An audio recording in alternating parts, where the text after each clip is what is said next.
Stunning attack by a lion at a California wildlife sanctuary that left a 24-year-old intern dead. She was in the cage at the time it happened, and authorities are trying to figure out why this morning. And ABC's Cecilia Vega has the very latest from Los Angeles. Good morning, Cecilia.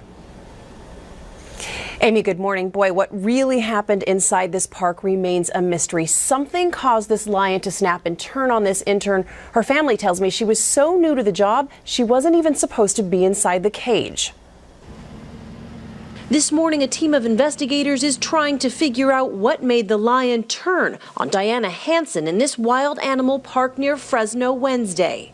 The lion has been taken care of. Police say the attack began around 12:30.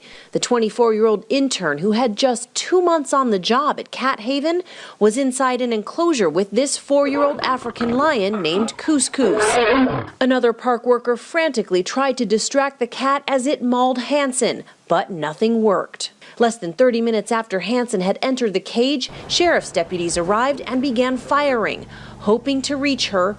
It was too late. The lion was shot and killed per our safety protocols. Overnight, Hanson's father spoke with ABC News. How if she ever got inside the cage and why she would be inside the cage, because I thought she made it real clear that they don't let anybody in the cage except the owner. This morning, the 100-acre private zoo is closed to the public. Later today, state wildlife officials will do a necropsy on Couscous, trying to determine what may have caused the attack. This is a situation where you had somebody was too close to a lion. The park's owner said overnight the lion had been raised there since it was just 8 weeks old. It even made an appearance on Ellen when it was a cub. Look at those claws. This morning, Hanson's father says his daughter never feared working with big cats, even though her parents feared the worst. Anybody who works with cats know that they are wild animals, and they can turn, even on people that are closest to them. So I always had this horrible nagging premonition that I would get a call like this. Now, Diana Hanson was working in this park as a step to move toward a job at a bigger zoo. Her family tells me that she'd been fascinated by big cats all of her life. This was a dream job for her, George, and now, sadly, it has a tragic ending. Oh, it sure does. Okay, Cecilia, thanks very much. Let's get more on this now from our good friend Jack Hanna, Director Emeritus of the Columbus Zoo. And Jack, such a tragedy. And the first question, the father's question, what was she doing in that cage? Well, you know, it's hard to say what she was doing in the cage, George, because she was by herself, and from what I read this morning, early this morning hours, is that her boyfriend or someone was there. Now, you and I both know that sometimes we do things at times when we're trying not to impress somebody, but show somebody what we can do. And I think as they look into this, as I said last night when I heard this, it makes no sense because this facility has been approved. It's a very fine facility from what I've heard. I've not been there. But no one can go in with a large cat like that. My understanding is there are protocols to have 2 or 3 people in there, and they do feed the cat in a different enclosure. So why would you get the key and go in there? Some people, George, have a fascination, especially with big cats, lions especially being the king of beasts, a magnificent animal. Who knows what her thoughts were at that time? Maybe no one will know. But just maybe the only one might know might be the boyfriend. Just to be absolutely clear, Jack, this was clearly against the rules and the protocols of this facility.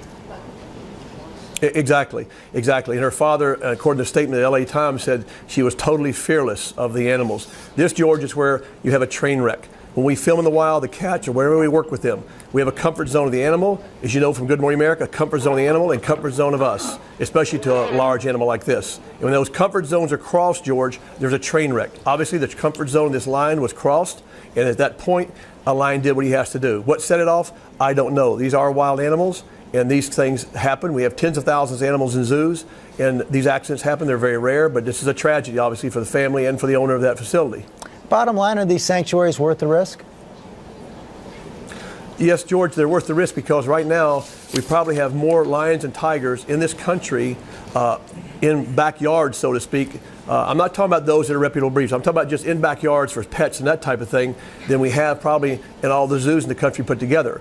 They are still there, George. We have to have these good sanctuaries to help us because in the zoo world we can't take all these cats because of breeding programs. So someone has to do this until, like the Ohio law, as you know, we passed the most stringent law in the country in Ohio, Governor Kasich did recently, where we won't have this happen. We had 200 tigers, George, in backyards when this all happened last year. And now those 200 tigers will not be there anymore in about another few months if those people don't make the correct regulations. And now we have to have sanctuaries to put these cats in if we have to take them.